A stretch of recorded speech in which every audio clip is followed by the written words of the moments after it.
Starting up a not-for-profit organization always seems like a good idea at the time. However, according to the National Center for Charitable Statistics, the main source of not-for-profit sector data in the United States, the reality of not-for-profits is that 35 to 40% fail to thrive. Dan Burns and his partners at Work Vessels for Veterans have faced the challenges of sustaining a not-for-profit organization. And after 8 years, they are beating the odds. They're doing it by staying focused on their mission, dedicated to providing veterans with the necessary tools to embark upon their civilian careers and educational pursuits. We get requests daily. Do you answer them all? We try to answer them all within reason. I mean, again, sometimes we can help, sometimes we can't. And are you that honest about it? Yes, because what we're trying to stay focused on helping entrepreneurs, not just helping somebody with a loan or with a new roof. That's not our business. We try to then push them to places that can help them, but we're primarily helping the returning veteran get his own business open. We've provided meat slicers to the vet bought the food truck, needed a meat slicer. Well, we found one, and we got it for him, and we delivered it to him.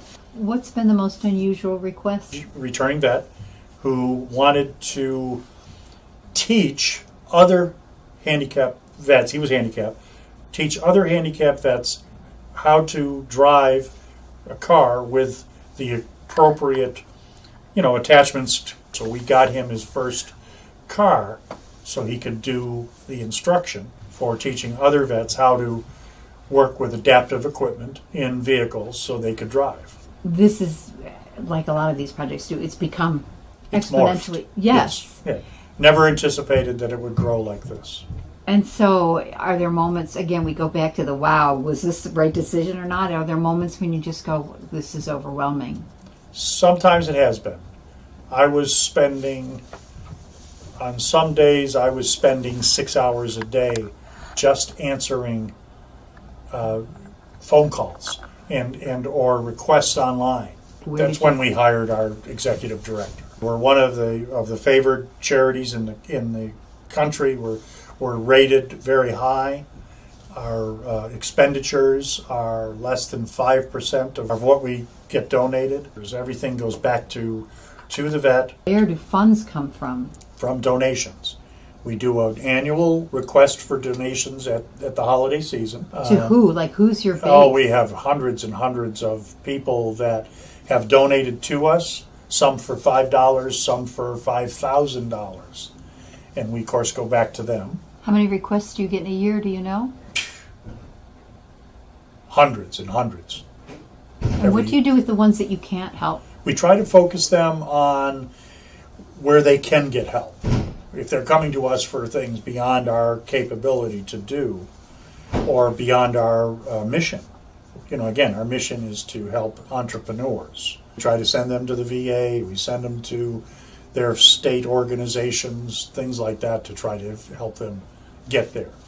But we can't take care of everybody, and again, we try to stick on our mission. What's been the biggest surprise about this whole undertaking? The number of people that need help. And the number of because so much of what we've done has been for handicapped vets. The number of handicapped veterans it's incredible. Do you think being here in Washington will have any impact on your organization in any way? Most of the veterans groups, federally funded groups, are very standoffish to groups like us. We've actually had to go to Walter Reed Hospital and meet with vets in the reception lounge, almost in secret in some cases, because the veterans, the VA didn't want us there. We arranged for a musician to donate a guitar to a seriously handicapped Walter Reed person. He'll never leave Walter Reed Hospital, but he always wanted a guitar. So we were able to pull that off with a connection that John Nekrash had to the music industry. And the vet in the Walter Reed Hospital didn't even want us there. Did you ever imagine that you would be doing anything like this in your life? Never. Never crossed my mind. What inspires you to do this? Or what did inspire you to get it started? Well, it was the donation of the boat, and the Marine. I mean, how grateful he was. And he still helps us. He still comes to events. He doesn't have the boat anymore. He's not lobstering any longer. He has since given the boat to another vet who is using it for lobstering. Actually, he's using it for shrimping. But he doesn't do it any longer. But he still comes to our events. He still comes over from Rhode Island to some of our events in Connecticut, and he helps us, and he speaks to the crowd as to how we helped him and how they can help others and so on. Is there anything within the structure of government or taxes that makes it difficult for you to do this project? The paperwork for a charity in this country is unbelievable. And we spend a ton of money with accountants to make sure that all the T's and the I's are taken care of. Is that your biggest expense? One of them. Pretty close. If someone's watching this video and they want to help, what can they do? What do you need? Mostly what we need is the money, because so many things, so many different requests come in. We had a request for a harrowing rake. Okay, it's a farming, to create harrows for planting. Well, it's not something that somebody has sitting in their backyard that they want to donate, but yet our cash donators, check donators, provided money enough for us to go buy this vet one.